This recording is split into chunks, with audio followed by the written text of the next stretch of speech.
Hello everyone, मैं प्रमोद से आप सभी का फिर से स्वागत करता हूं जीके मेरे वैदिक यूट्यूब चैनल पे। जैसा कि राजस्थान के सीएम भजनलाल जी ने अनाउंस किया था कि लगभग 70,000 पदों पर वैकेंसी आने वाली है, तो उसी की ही शुरुआत करते हुए आरपीएससी ने डिप्टी जेलर के लिए ऑफिशियली नोटिफिकेशन जारी किया है। हालांकि डिप्टी जेलर की जो वैकेंसी है सीईटी 2022 से चर्चित है, लेकिन फाइनली इसका ऑफिशियली नोटिफिकेशन 1 जुलाई 2024 को जारी किए हैं। तो चलिए जान लेते हैं इससे रिलेटेड आपको क्या-क्या चीज़ें ध्यान में रखनी है। सबसे पहले आपको ध्यान में रखना है कि आरपीएससी ने जो डिप्टी जेलर का जो वैकेंसी जारी किया है कुल 73 पदों के लिए 73 पदों के लिए वैकेंसी जारी किए हैं। इसमें से नॉन टीएसपी है 70 और जो टीएसपी है वो 3 पदों के लिए जारी की गए हैं। तो कुल पद है आपके 73, जिसमें से है नॉन टीएसपी के हैं 70 और टीएसपी के 3 पद हैं जो अलग-अलग आपके कैटेगरी यहाँ पर आपके मेंशन किए गए हैं। उसके अलावा बात करें यहाँ पर आपके कि इसके लिए मिनिमम आपकी क्वालिफ़िकेशन क्या होनी चाहिए? तो सबसे पहले आपको ध्यान में रखना है आपकी ग्रेजुएशन कंप्लीट होना चाहिए। इसके अलावा आपको हिंदी में और हिंदी में लिखने का अनुभव होना चाहिए। साथ-साथ में राजस्थानी कल्चर का अनुभव होना चाहिए। साथ-साथ में स्पेशली नोट करके मेंशन किया हुआ है कि जो भी इसके लिए आवेदन करना चाहता है, उसके पास मिनिमम शैक्षणिक योग्यता होनी चाहिए और इन केस अगर उनके पास शैक्षणिक योग्यता नहीं होती है, फिर भी वो अप्लाई कर देते हैं, तो उनके पास एक विथड्रॉल का ऑप्शन रहेगा। लेकिन ऐसे कैंडिडेट जो अप्लाई कर देते हैं और उनके पास मिनिमम क्वालिफ़िकेशन नहीं है और वो अपना एप्लीकेशन फॉर्म विथड्रॉल भी नहीं करते हैं, तो उनको 1 वर्ष के लिए उनको 1 वर्ष के लिए क्या किया जाएगा? डिबार किया जाएगा। तो ये चीज़ भी आपको ध्यान में रखनी है।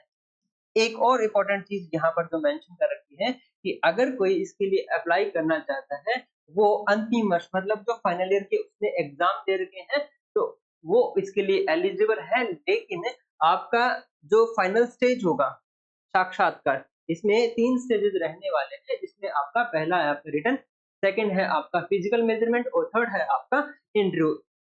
इंटरव्यू तक आपकी मिनिमम क्वालिफिकेशन कंप्लीट होनी हो जानी चाहिए, ये चीज़ यहाँ पर आपका मेंशन किया है। साथ-साथ में आपका वेतन की बात करें तो लेवल 9 की जॉब है और ग्रेड पे है आपका 28। साथ-साथ में आपको प्रोबेशन जो पीरियड होता है उसमें आपको फिक्स पेमेंट दिया जाएगा। उसके अलावा यहाँ पर आपको जो मिनिमम ऐज का क्राइटेरिया बताया गया है, जिसमें आपकी जो ऐज कैलकुलेट की जानी है 1/1/2025।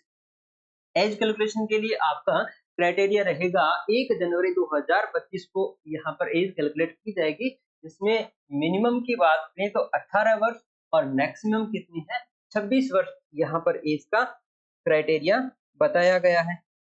इसके अलावा यहाँ पर जो अन्य अलग-अलग जो श्रेणियाँ होती हैं, अलग-अलग जो श्रेणियाँ होती हैं, जिसमें सबसे पहले बात करें कि अनुसूचित जाति, जनजाति, पिछड़ा वर्ग, अति पिछड़ा वर्ग और आर्थिक रूप से कमज़ोर वर्गों के लिए आयु सीमा में 5 साल की यहाँ पर छूट दी गई है। इसके अलावा जो राजस्थान के अनुसूचित जाति, जनजाति, अन्य पिछड़ा वर्ग, अति पिछड़ा वर्ग और आर्थिक रूप से कमज़ोर वर्ग की जो महिलाएँ हैं, उनको मैक्सिमम एज में कितनी छूट दी गई है? 10 साल की। और जो जनरल है, जनरल महिला है, उनको मैक्सिमम एज में कितनी छूट दी गई है? 5 साल की यहाँ पर छूट दी गई है। इसके अलावा विधवा एवं जो परित्यक्ता महिला है, उनको अधिकतम आयु सीमा निर्धारित नहीं है, लेकिन उनकी 60 वर्ष से भी नहीं होनी चाहिए। तो ये आपका एज क्राइटेरिया यहाँ पर मेंशन किया गया है। जो जनरल की बात करें तो उनके लिए मिनिमम 18 से 26 का यहाँ पर एज क्राइटेरिया है। बाकी अलग-अलग कास्ट के अकॉर्डिंग यहाँ पर छूट प्रदान की गई है। अब बात करें यहाँ पर सिलेक्शन प्रोसेस की कि इस पूरी भर्ती में आपका सिलेक्शन किस प्रकार से होना है, किस प्रकार से आपकी चयन प्रक्रिया रहेगी। तो सबसे पहले ही होगी आपकी लिखित परीक्षा, रिटन एग्जामिनेशन होगा। उसके बाद में सेकंड जो स्टेज आपका है शारीरिक दक्षता मतलब आपका फिजिकल होगा। तो जो थर्ड स्टेज है वो है आपका इंटरव्यू। 3 स्टेजेस में आपका यहाँ पर एग्जाम होने वाला है। सबसे पहले आपको रिटन एग्जामिनेशन क्वालिफाई करने पड़ेगा, उसके बाद में फिजिकल है और जो थर्ड स्टेज होगा आपका इंटरव्यू। इन तीनों को ही पास करने के बाद में आपको जॉब आपको मिल सकती है। अब बात करें यहाँ पे परीक्षा के स्थान और माह की, तो इसके बारे में अभी तक आयोग के द्वारा ऐसा कोई अनाउंस नहीं किया गया है। जो भी कोई फर्दर इन्फॉर्मेशन होगी वो आपको प्रोवाइड करवा दी जाएगी। साथ-साथ में जो आपका सबसे पहला जो एग्जामिनेशन होगा, रिटन एग्जामिनेशन वो किस बेसिस पे होगा आपका? ओएमआर बेसिस होगा। ओएमआर वस्तुनिष्ठ प्रकार का होगा, ये चीज़ आपको ध्यान में रखनी है। साथ में जो पाठ्यक्रम है, इसके लिए जो सिलेबस है, वो डिटेल सिलेबस अभी तक आयोग के द्वारा जारी नहीं किया गया है। जब भी भविष्य में जारी कर दिया जाता है, तो जीके मिनी बजट के टेलीग्राम ग्रुप पर आपको प्रोवाइड करवा दिया जाएगा। इसके अलावा एक मोस्ट इम्पोर्टेंट जो चीज़ है कि आप इसके लिए अप्लाई कब से कर सकते हैं, तो इसके जो एप्लीकेशंस हैं, वो 8/7/2024 से स्टार्ट होंगे और कब तक? 6 अगस्त 2024 तक आप इसके लिए ऑनलाइन फॉर्म फिल कर सकते हैं। तो स्टार्ट तो आपके हो जाते हैं 8 जुलाई को, और जो लास्ट डेट है आपके एप्लीकेशंस की वो है 6 अगस्त 2024 तक आप इसके लिए अप्लाई कर सकते हैं। और अप्लाई आपको करना है एसएसओ आईडी के माध्यम से, जिसमें आपका सबसे पहले आपका ओटीआर होना चाहिए। अगर आपने ओटीआर कर रखा है तो आपके लिए डायरेक्ट इस पे अप्लाई कर सकते हैं। अगर आपने ओटीआर नहीं कर रखा है तो सबसे पहले आपको ओटीआर करना होगा, उसके पश्चात आगे के जो भी प्रोसेस कंप्लीट करना है। अब बात करें आपके सेकंड स्टेज की। सबसे पहले आपका होगा रिटन, सेकंड जो स्टेज होगा आपका फिजिकल। फिजिकल में सबसे पहले आपके हाइट मेजरमेंट की बात करें तो मिनिमम आपकी 168 सेंटीमीटर हाइट होनी चाहिए। इसके अलावा चेस्ट आपका मिनिमम होने चाहिए 81 है, और उसके बाद में आपका जो फुलाव है वो 5 सेंटीमीटर होना चाहिए। तो फुलाव सहित आपका मिनिमम चेस्ट होना चाहिए 86 सेंटीमीटर। इसके अलावा जो गढ़वाल है और जो गोरखाज है, या जो हिल स्टेशन के जो कैंडिडेट्स हैं, उनको हाइट है मिनिमम 158 सेंटीमीटर होनी चाहिए। और जो वीमेन कैंडिडेट है उनके लिए मिनिमम हाइट का क्राइटेरिया है 152 सेंटीमीटर, और वेट का क्राइटेरिया है 47.5 केजी। और जो कैंडिडेट है एससी से है और एसटी से है, उनके लिए हाइट और चेस्ट में कितनी छूट प्रोवाइड करवाई गई है? 5 सेंटीमीटर को उनको छूट प्रोवाइड किए गए हैं। इसके अलावा आई विजन की बात करें तो 6/6 आपका आई विजन होना चाहिए। कम से कम ये आपका फिजिकल मेजरमेंट में मेजर किया जाएगा। नेक्स्ट बात करें, यहाँ पर आपका जो पहला स्टेज है रिटन एग्जामिनेशन, वो किस तरह से रहने वाला है? तो इसमें आपके 2 एग्जाम होंगे, जिसमें सबसे पहला आपका एग्जाम होगा जनरल हिंदी, और सेकंड होगा आपका general knowledge and general science. जो दोनों ही आपके 3-3 घंटे के एग्जाम होने वाले हैं, और जो मैक्सिमम मार्क्स है आपके दोनों की कितने हैं? 200-200 मार्क्स से 2 आपके पेपर यहाँ पर रहने वाले हैं, जिनमें आपके मिनिमम क्वालिफाई की बात करें तो एक पेपर में कम से कम आपके 36% मार्क्स होने चाहिए, लेकिन दोनों जो पेपर हैं आपके उनको मिला के आपके एग्रीगेट है वो कितने आने चाहिए? 40% मार्क्स आपके एग्रीगेट इसमें रिटर्न में आने चाहिए। नेक्स्ट बात करें कि इसमें आपका जो ये सिलेबस है वो डिटेल सिलेबस तो नहीं जारी किया गया है, तो मोस्ट प्रोबेबली जो इसका जो सिलेबस रहेगा वो एसआई के समान रहेगा। एसआई के समान ही रहेगा, क्योंकि एसआई में भी पहला पेपर किस तरह का होता है? जनरल हिंदी का होता है, और सेकंड पेपर किसका होता है? वो जनरल नॉलेज का होता है। तो कम से कम आपको 3 चीज तो सबसे पहले आराम से कवर करनी है, जिसमें सबसे पहले बात करें हिंदी, इसके अलावा राजस्थान जीके, और एक है साइंस।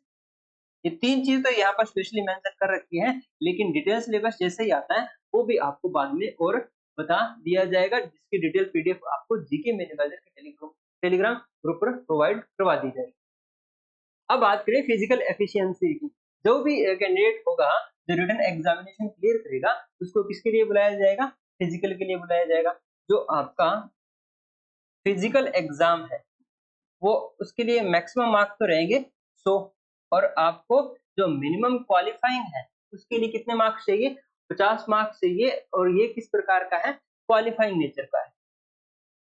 क्वालिफाई आपको करना है कम से कम, और क्वालिफाई करने के लिए आपको कितने मार्क्स लेके आने पड़ेंगे? 50 मार्क्स आपको इसमें लेके आने पड़ेंगे। जैसे यहाँ पर मेंशन किया है कि जो मार्क्स का आपका फिजिकल रहेगा और मिनिमम पासिंग है आपका 50% आपका मार्क्स मिनिमम क्वालिफाइंग है, जो फिजिकल का रहने वाला है। थर्ड स्टेज है आपका पर्सनालिटी का, या आपका इंटरव्यू। इंटरव्यू जो आपका रहेगा 50 नंबर का रहेगा, 50 नंबर का रहेगा, ये तीनों आपको स्टेज ध्यान में रखनी है। अब दोबारा से बात करें कि इनमें आपको क्या-क्या चीज़ सीधी-सी ध्यान में रखनी है आपके सिलेक्शन के लिए। सबसे पहले बात करें आपके रिटन की। सबसे पहले रिटन की बात करें तो जो आपका रिटन एग्ज़ामिनेशन है, उसमें 2 पेपर हैं और दोनों के मार्क्स कितने हैं? 400 हैं। इनके अलावा आपका जो इंटरव्यू है, वो है आपका 50।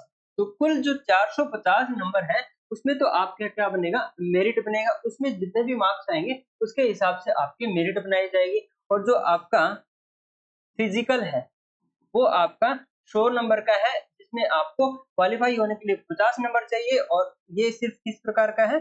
क्वालीफाई नेचर का है।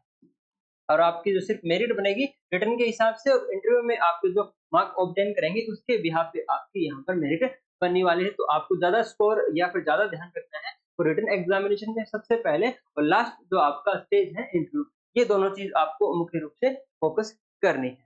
इसके अलावा जनरल इन्फॉर्मेशन की बात करें, जैसा कि बोर्ड डिसाइड कर चुका है कि आजकल जो भी एग्जाम होंगे उसमें कितने ऑप्शन आएँगे, आपके 5 ऑप्शन रहने वाले हैं, इसमें आपको कोई ना कोई एक ऑप्शन चूज़ करना है। इन केस अगर 10% से ज़्यादा अगर आप क्वेश्चन छोड़ देते हैं, खाली छोड़ देते हैं आप ओएमआर में, तो आपको डिस्क्वालीफाई कर दिया जाएगा। तो ये कुछ जनरल इन्फॉर्मेशन जो यहाँ पर आपके प्रोवाइड करवाई गई।